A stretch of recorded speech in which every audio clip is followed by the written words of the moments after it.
2019 has come to a close, and with it, it's time to bring you all our top 10 best films of 2019.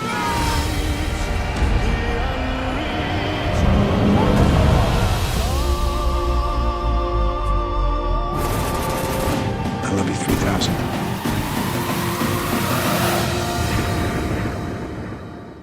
Hey, how's it going, everyone? And welcome to FilmSpeak, where film is our second language. I'm Griffin, as always, and if film is your second language, consider hitting that subscribe button for more insightful and articulate film discourse and analysis. If you all are familiar with the channel and you know our award season podcast, The Frontrunners, then you are familiar with this guy over here, Mr. Tyler Tompkins. Thank you for joining me on this episode. How are you? Doing great. Yeah, dropping his microphone. Yeah. 2019, man, was a weird year. Like, you know, it was full of great films, but it felt like the longest year ever.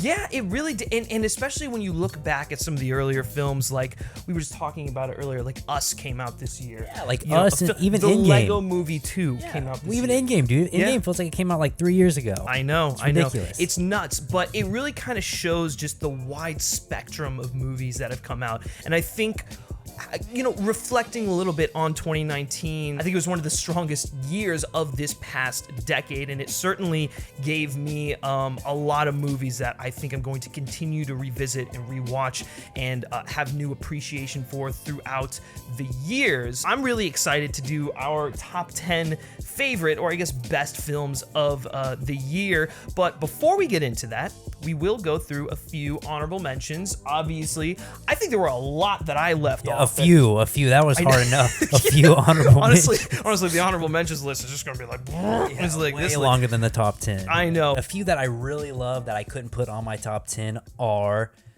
Queen and Slim. I thought that was great. El Camino, a Breaking Bad movie. I really like that one, even though it feels kind of weird. I mean, it's kind of a TV movie. It does feel like whatever. A TV movie, yeah. It Chapter 2, love that one. Yep. The Farewell, Hustlers, Loose, Parasite. I know it's weird. It wasn't on my list. I know. Yeah, Ford v Ferrari, and finally, you're gonna hate me, Star Wars: The Rise of Skywalker. Well, I'm just glad it didn't make the top 10. Yeah, let's just put it that way. Not good enough to make the top 10, but yeah, all those movies that I list. I mean, I really enjoyed all of them, and it hurt not being able to put some of those on my top 10. For me, some honorable mentions here: How to Train Your Dragon: The Hidden World, Booksmart, absolutely love that film. Apollo 11, the Apollo moon landing documentary, I thought was riveting. By far the best documentary of the year, but that didn't quite make it. Long Shot, a movie that I absolutely adored. Fun story here: I actually had my pull quote placed on the back of the Blu-ray box, so that was kind of surreal. So if you go buy Long Shot, you'll get my quote on the back of the box. Under the Silver Lake killed me not to put on there because I love that movie. I thought you were going to forget about it. No, I didn't forget it. Yeah, honorable. No, perfect. No perfect, way, yeah. man. Yeah, no way. Spider-Man Far From Home, love that. John Wick Chapter 3, surprisingly didn't make my top 10. Honey Boy, Toy Story 4, Midsommar, Rocket Man, Once Upon a Time in Hollywood. I know it was going to be a big shocker to people. Didn't quite make it. Us, and then Joker. Joker didn't make my list. All right, so the way this whole thing is going to go down is Tyler's going to do his 10 through 6. I'm going to do my 10 through 6. He's going to do his 5 through 2. I'm going to do my 5 through 2, and then we are going to reveal our number one film of 2019. I don't think it's the same, but I would not be surprised if it is. So, Tyler, what is your 10 through 6? So my number 10 is Honey Boy. Okay, yeah. Did that make your list or no? No, it was an honorable mention. I yes, freaking yeah. love that movie, though, dude. Yeah, it's I would great. say Honey Boy is probably the most emotional movie I saw all year. I mean, I left that movie having a pretty strong reaction. I thought Shia LaBeouf did a great job writing the script, and for whatever reason, like seeing the dynamic of him and Noah Jupe made me really like want to call my brother and just like tell him I missed him for some reason. I have no idea why, but like I saw my brother in Noah Jupe's character, and I was like, wow. I just feel really attached to these characters. And I guess my only like complaint with it is that it just kind of ends. Yeah. Like, it just kind of abruptly ends, and I could have kept going with these characters because I loved them so much. But yeah, that's that is my number 10, Honey Boy. Number 9 is Little Women. Oh shit, that was an honorable mention. Oh, I didn't make your list. Loved Little Women. That came this close, man. Yeah, him and I saw Little Women like about a month ago. Maybe a little less than a month ago. Maybe a little less than a month ago, but yeah. I was stunned, I was man. stunned. I could not believe how the movie feels like just a hug. It feels like a a nice hug. warm It's hug. a really Yeah. cozy movie. Yeah.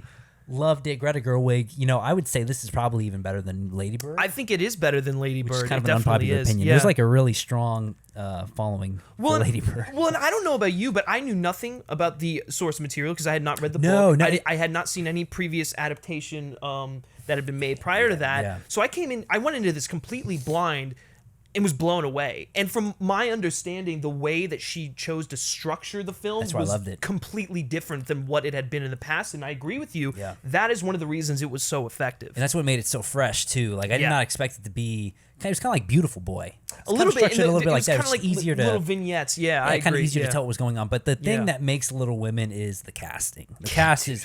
It's like Greta Gerwig. Just like the casting in her movies is perfect. Yeah. Florence Pugh, Emma Watson, Saoirse Ronan, Laura Dern, who's better in this than I think she is in Marriage Story. Like she Ooh, should be getting hot Oscar take. talk in this. Yeah, but great in that. she's great in this. No, Yeah, I she's agree. really good. Yeah. And then of course Bob Odenkirk.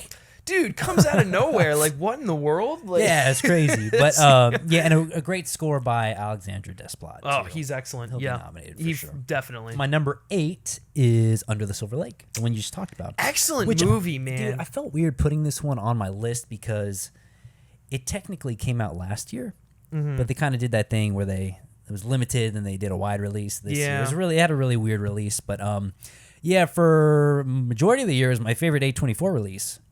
But then it changed after another movie came out. Yeah, I just thought it was really weird, very ambitious movie of David Yeah. Robert Mitchell, a unusual follow-up to It Follows, which was one of my favorite horror movies the year it came out. Mm-hmm.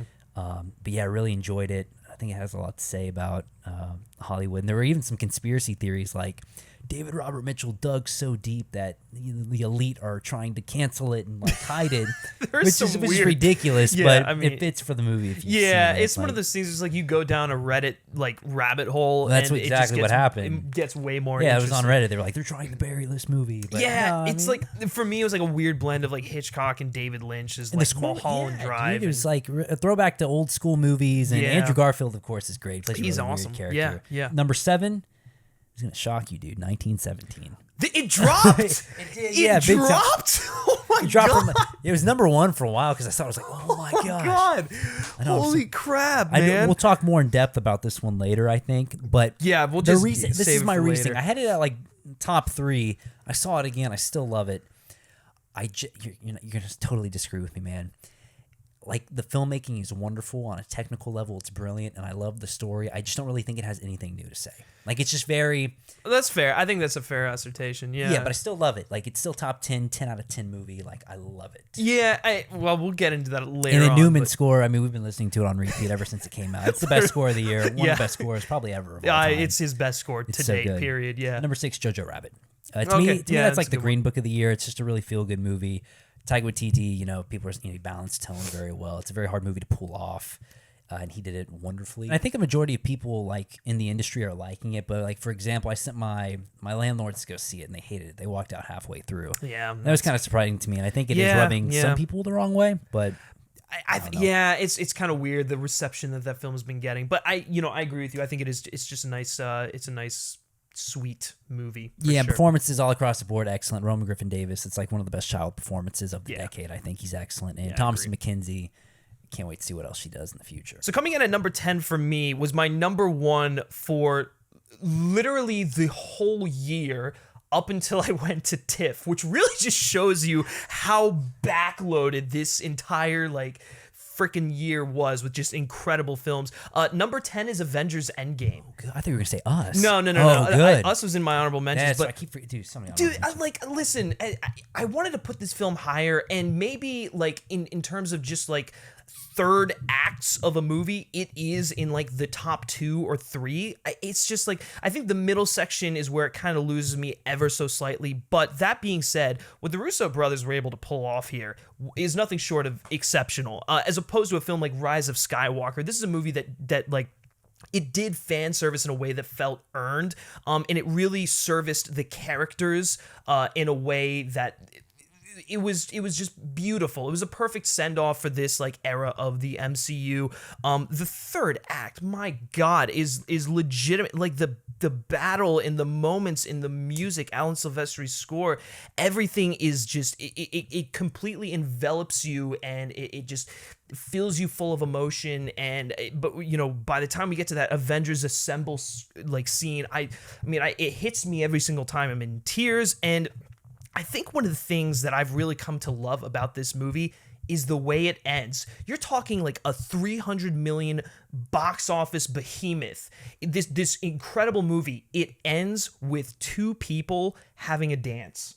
Just two lovers having a dance. A very nice, quiet, somber moment that services the characters, and I absolutely love that. And I think it really speaks about what was on the Russos' minds when they were making this movie.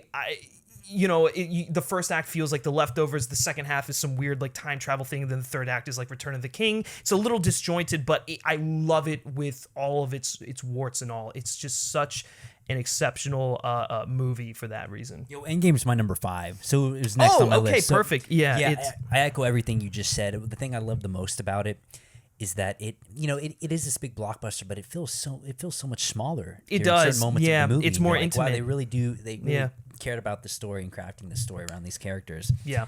And man, there's just like so many crowd pleasing moments. I think we talked about this earlier. I think what the thing going against Endgame is the timing. Like when it came out, like if this movie had come out in December, I think this would be number 1 on a lot of people's lists. That's true. You might be right. There's just so many good movies that came out after it, and there wasn't enough time to really let it sit because there's just an onslaught of movies. But I'm so glad it made our top 10. Coming in at number 9 is arguably the weirdest movie that I've seen all year, and that is The Lighthouse. Not even on your honorable mentions. No, I forgot about it. I mean, it's good, but it's just like, it's a crazy movie, dude. Man. It is. It's crazy. It's freaking weird, man. But I think that's what I love about it. It's just so unabashedly its own thing. It's got some of the saltiest dialogue I have ever seen, just like put to screen, or really just ever seen spoken like this. It's very Shakespearean, but super authentic to the time period the film takes place in. It's got like elements of The Shining kind of mixed in there with like these two guys just going, or really the one guy just going crazy.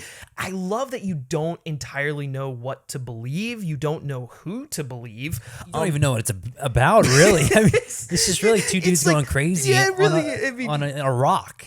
Basically, yeah. I mean, it's still fun to watch. It's a blast to watch. Oh, for sure. I think the script might be one of the best. Easily is one of the best of the year. And cinematography. Cinematography is Defoe excellent. should be nominated. Like he's incredible. In Defoe and Pattinson give unbelievable performances, especially Willem Dafoe, man, who I think like it really might be one of his best performances to date. The farts, man. Like no other movie is this just absolutely out of its mind. And that's why I love A24, because who greenlights this kind of stuff? Like who would actually give money and support this movie? Like I'm so glad they did. Like, I know. That's why I love A24 so much, because you get these risky, ambitious movies. It's indescribable. This movie is indescribable, and I just love that it flat out exists. So that's why it's at number 9. Coming in at number 8 for me is going to be a lot of people's number 1 of the year, which completely understand why it would be, but that is Parasite.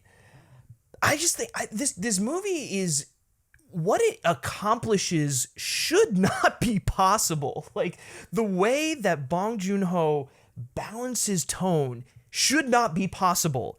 And yet he does it so effortlessly in a way that just like it just slowly grips you and allows you to buy into this very captivating tale of class warfare, of people of different social statuses, and I think what he has to say when it reaches the end, it just hits so hard in a way where I just kind of had to sit back for a second and was like, holy crap, look at where we started, look at where we're at right now, and the tale that's being told, and just the tragedy of everything that goes down.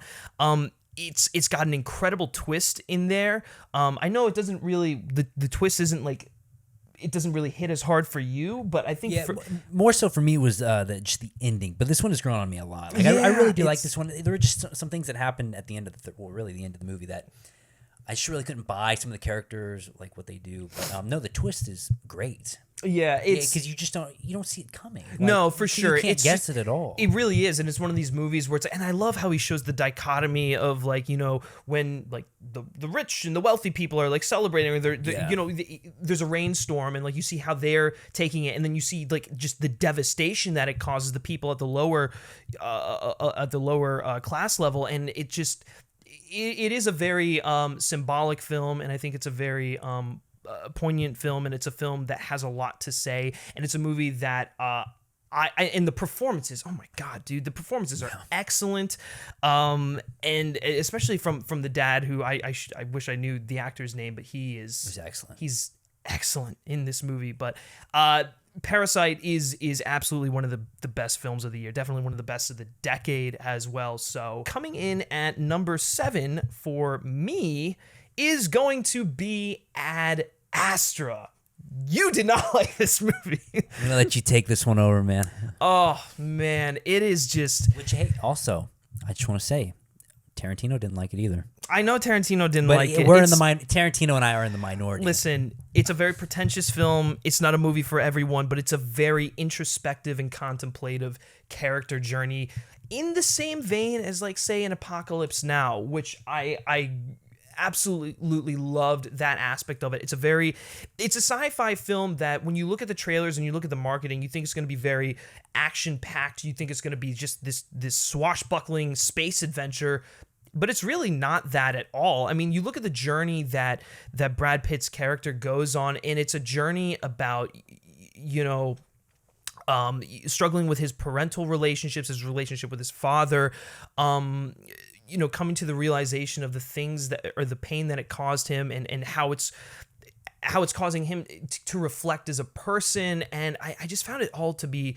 incredibly riveting. And I'm blown away, absolutely blown away, that 20th Century Fox released a movie like this with the budget it has. And oh my God, the cinematography, the colors, the music is excellent. It's just a very thought-provoking film that by the time the movie ends, you're just left pondering it for a long time. And so I loved that about it. It's got, like I said, it's got shades of Apocalypse Now. It's got shades of Interstellar in there, and it's gorgeous to look at. It's by far just one of the most fascinating films I've seen all year. Coming in at number 6 for me is Marriage Story, which... Oh, yeah. That's my number. Should I say it? No, you shouldn't. Okay. If it's way up there, you definitely should. Yeah. I love Marriage Story. Marriage Story is excellent. I'll wait for Tyler to bring it up for us to discuss it, but it might be the film on this list that I've seen the most, quite frankly. Not by choice, but just by, you know, circumstance and whatnot. And I can't get over the performances in the script and the realism of this movie. It just feels like it is just plucked from, you know, personal experiences, and like he had someone following them around with a camera, and this is just what happened. But yeah, I mean, Noah Baumbach is incredible. Scarlett Johansson gives an amazing performance. Adam Driver he might not have ever been better. So there's that as well. But I will let you take Marriage Story once we get to that. All right, so now we are moving on to our 5 through 2. Tyler, what is your number 5? I'm so nervous. Okay. 5 is Avengers Endgame, which I mentioned earlier. Right. We already talked about that one. Loved it. Favorite MCU movie. Yeah, I would also agree. It's so satisfying. It is. Number 4, Joker. Yeah, I mean, I knew it was going to be in your top 5. It was number 1 for a while, but top number 4, fine with me. Yeah, I was on the Joker hype train for the longest time. I love this movie. I was championing it whenever they announced it last year. I was like, this movie is going to blow people's minds. I know it will. Then it won the Golden Lion. And the thing I'm most impressed with about Joker is its staying power. Like, it's really stuck in the conversation. Yeah. I think film Twitter's, you know, part of that. Like, they've really kept it in the conversation. Just Definitely, because the positive and the negative. You know, you've just been seeing it everywhere. Yeah, I agree. Joaquin Phoenix. To me, this is his second best performance of all time. I think we both agree the Master. Yeah, is I would best. agree with that too. Because the Joker, it's a lot like the Master, but still an incredible performance, and he's the one I want to win the Oscar. Even though I love Adam Driver in Marriage Story, and I just really like what Todd Phillips did. It's a nice change of pace, and I hope to see him kind of stay in this genre because I think he makes good movies. He's a good filmmaker, and yeah. So my number 3 is Once Upon a Time in Hollywood. Ooh, I am so excited that what your number bro. 2 is right now. Dude, Oh okay, my so God. Once Upon a Time in Hollywood was my number 1 for the longest time until I saw Joker. But this one, dude, I love Once Upon a Time in Hollywood. Oh, it's like a good, I remember it's a when good movie. I saw it Yeah. for the first time. I moved to LA the weekend it came out, and we went and saw it in the ArcLight, the Cinerama Literally the Dome. weekend it opened with all the props out there. Yeah, the dude, it was Cinerama super Dome. packed, Oh, like it was sold out amazing. dome. It Yeah. was awesome. And when I first saw it, I was like, oh yeah, it was really good, different, kind of a hangout movie. But I saw it 2 more times in the movie theater, and this is one I'm going to rewatch once a year. Like it's just that good. The dialogue is that good. Yeah. Love the performances, just everything about it. It's just classic Tarantino. Right. Like, While I think that like Ad Astra might actually be Brad Pitt's best performance, he's exercising a different skill set here, and this is right up there with it. Like he is so good in this movie. I don't mean to say this because I love his performance in the movie so much, and I want him to win Best Supporting Actor. I'm really surprised that people have been able to keep him in the conversation this long for a performance like that. I think it's just because people like him. I think so. He's too, just 'cause he seems likable. like such the nicest guy in the entire world. Yeah, for sure. And I would not be upset if he won Best Supporting at all. He's long overdue for an acting win. He's so good. Completely agree. And this film might actually have my favorite DiCaprio scene of all time, which is the trailer freak out. It might be mine too. Yeah, I mean, it's so good. Oh my God, it has me in tears every single time. But my number 2. I am so excited that this is at number 2. I cannot believe it. It's Marriage Story, bro. Oh my God! Oh my God! You may have just made me even happier because I can't. There's an interesting story with my number 1. Okay, very interesting all right, story. But, all right. Yeah, Marriage Story. You touched on it a little bit earlier. When I first saw this movie, thankfully I live out in LA, so I got to see it in a movie theater for the first time. Yeah, Netflix.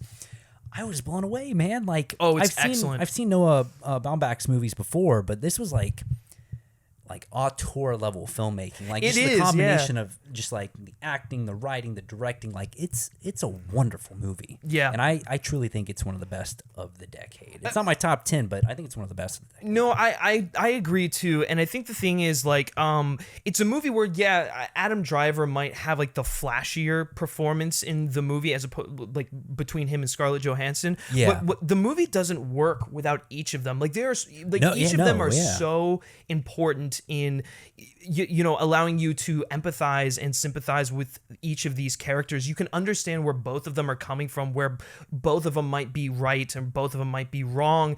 And I think the film, for the most part, does a good job of balancing those two halves so well. And it's why, and like I know everyone has been making fun of the argument scene on like, social media or whatnot, but a scene like that works because of the buildup, because this is the first time these two people just let it all out. And it's something where it's like, yeah, it's all scripted there. Yeah, this is what they should be saying. Yes, this is acting. But like, it's a scene where because of everything that came before it and because you know where these characters are at and how difficult this divorce has been, like that scene makes me cry just because I'm feeling everything these characters are feeling because of how attached I am to them. And it's just, it just feels like real life. Like when I was watching it, I was like, this feels like I'm watching actual people go.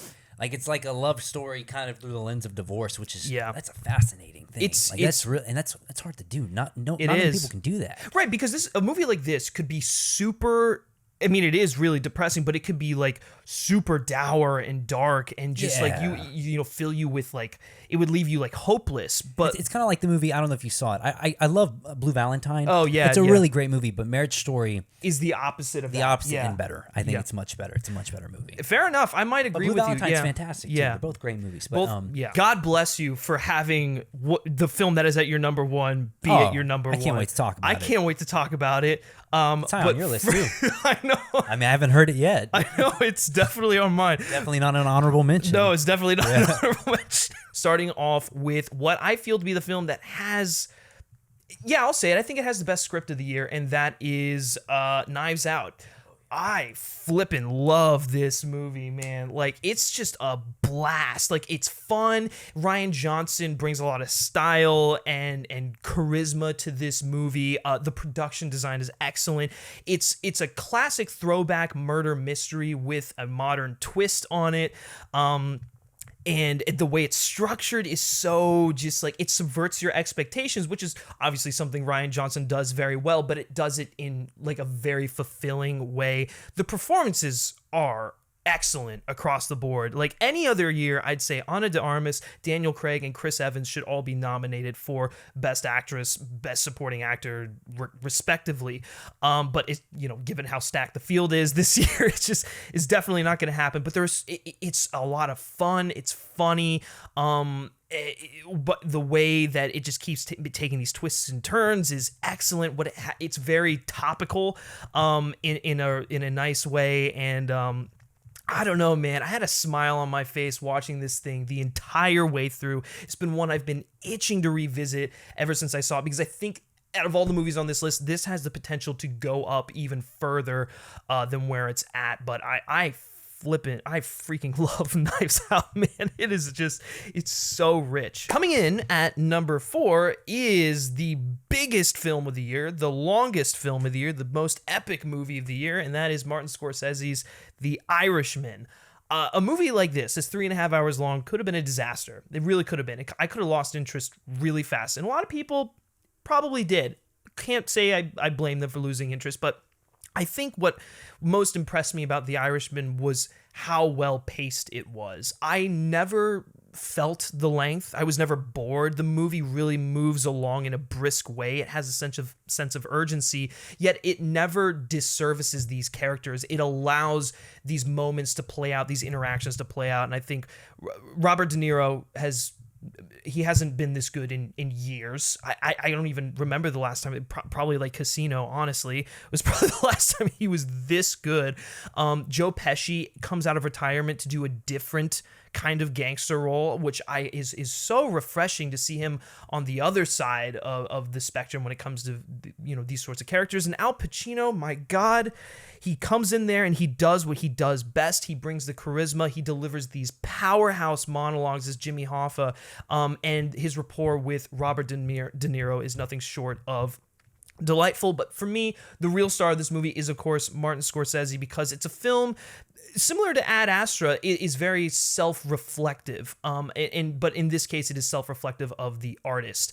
And I think it's a movie that combines Scorsese's passions of his more religious thematic exploration with a genre that he knows through and through, that he's really reinvented in some ways, and he combines the two, and we get something that is a very mature gangster film that I don't think we've seen from him before. It's really easy to write this off as saying, oh, it's Goodfellas 2.0, but I think this movie has a lot more to say, whereas like Goodfellas is all about the lifestyle and the lavishness of being a gangster, obviously, and showing the grimy parts of it. This is about a guy filled with regrets for choosing that lifestyle. And I think when we get towards the end, the last 30 minutes of this movie are just so, they hit home in a very powerful way. And I think those last 30 minutes especially, that is all Scorsese. That is all his fears.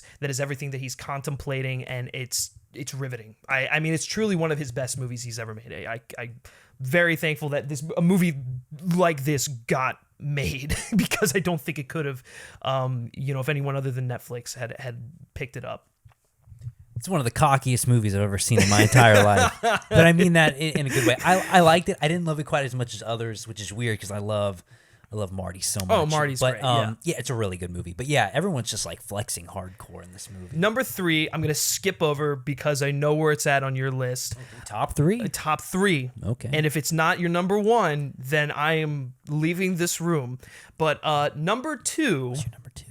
Number 2... Many of you who have followed this channel or have followed me just in general know how I feel about this movie. And many of you are probably expecting this film to be at number 1. It was at number 1 for a very long time. And, just another movie happened to slightly edge it out. But this is such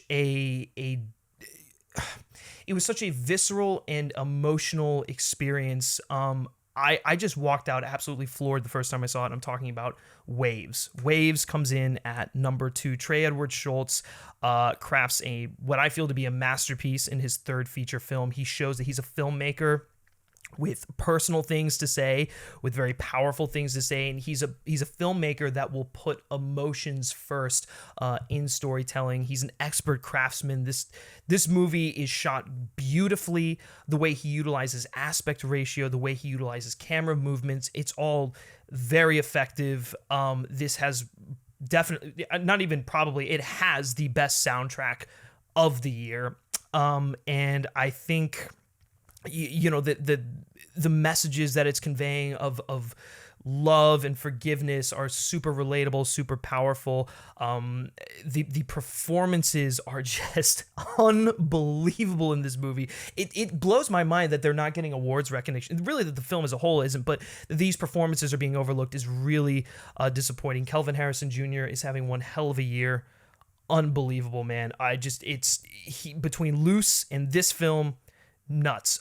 Taylor Russell is a revelation. She is someone that I really want to keep an eye on going forward. She is the heart and soul of this movie. And Sterling K. Brown. My God, why is this guy not in the best actor conversation? He is unbelievable in this movie. It's a movie that every time I revisit it, I'm left a mess in tears. I love how he emulates literal waves, just like kind of pushing and pulling with your emotions. It's got a beautiful two-act structure that, you know, theoretically shouldn't work, but I think really complement each other nicely. I can't speak highly enough about this movie, and it really it's made me appreciate Trey Edward Schultz even more as a filmmaker. That's what I would say about Waves, even though I didn't like it as much as you. I still really liked it. Trey Edward Schultz is a guy to look out for because he's just, each movie has been so different. Krisha, It Comes at Night, now Waves. They've been totally different movies, but it feels like a Trey Edward Schultz movies. All three of them. Right. Yeah, I agree. There are 3 different movies that carry a thematic through line of family. I mean, he is just a guy who just opens up about his own personal experiences in his movies. And I have to admire that, really, about any artist. Seriously, I think out of all the films on this list, go check out Waves, because it really has just flown under the radar and has passed many people by. You can check out a video essay that I did about this movie. I really dived in deep about it. Seriously, go check that thing out and go check out the movie. Oh, excuse me. All right, and now the time has come. Our number 1 movie of the year. Well, really, your number 1. I'm speculating, and my number 3. But any other year, this would easily be my number 1. What is your number 1 film of the year? I don't know if your camera can see that. Howie Bling. Howie Bling, baby. Uncut Gems is probably one of the best movies I've ever seen in my life.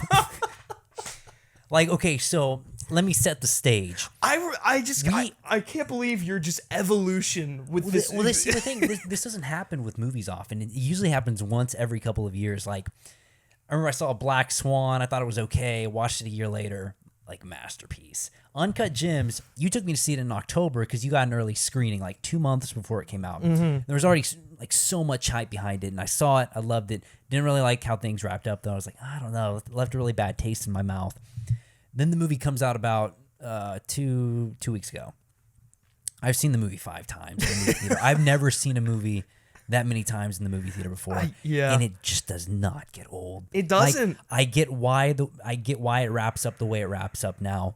And this is a movie I'm going to watch yearly, like probably 2 or 3 times per year. This is like an achievement. I love this movie so much. Like, this should be getting nominated for picture, directing, sound editing, sound mixing, cinematography, acting, supporting actress, actor, supporting actor. This should be a juggernaut at the Oscars. I am shocked that this has not been nominated for more awards, like in any of the other like shows, like the Golden Globes. It's my favorite Adam Sandler movie of all time. Like, it's taken. The thing about this movie, it's just so cool. Yeah, like, you feel cool when you watch it. Adam Sandler looks really cool. Everything about it, like, a dope. Like, he's an idiot.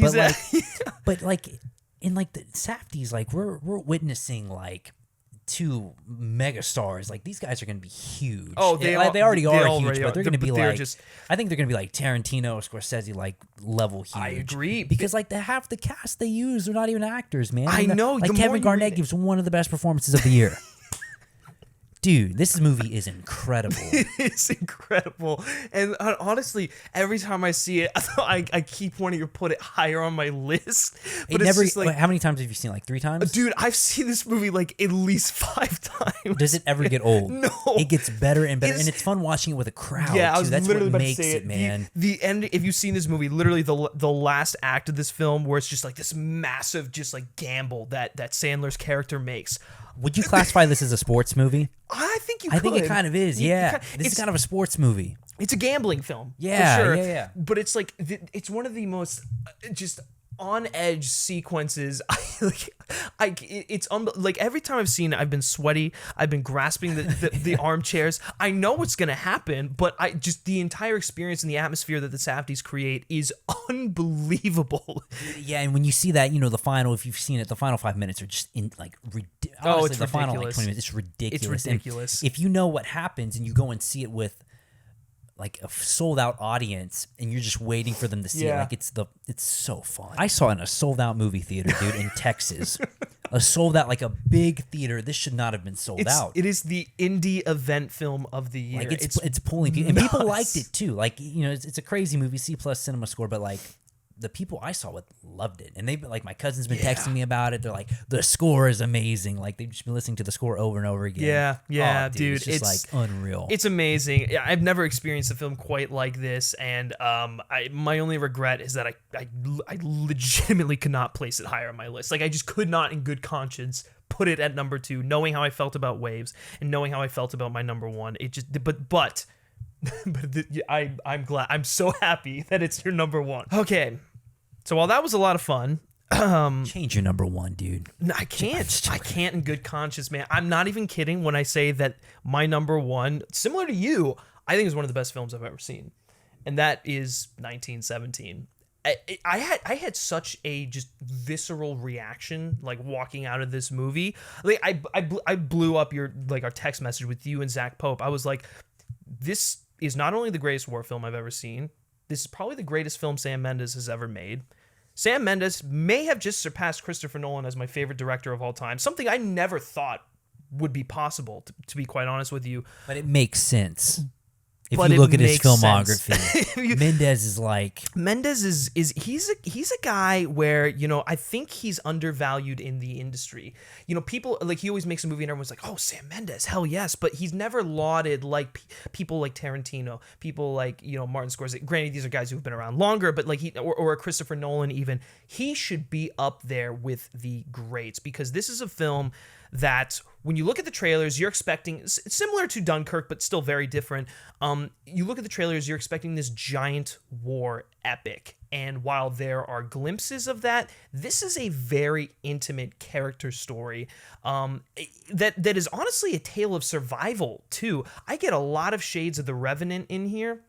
With these guys just like going against the odds, facing the elements to complete their mission.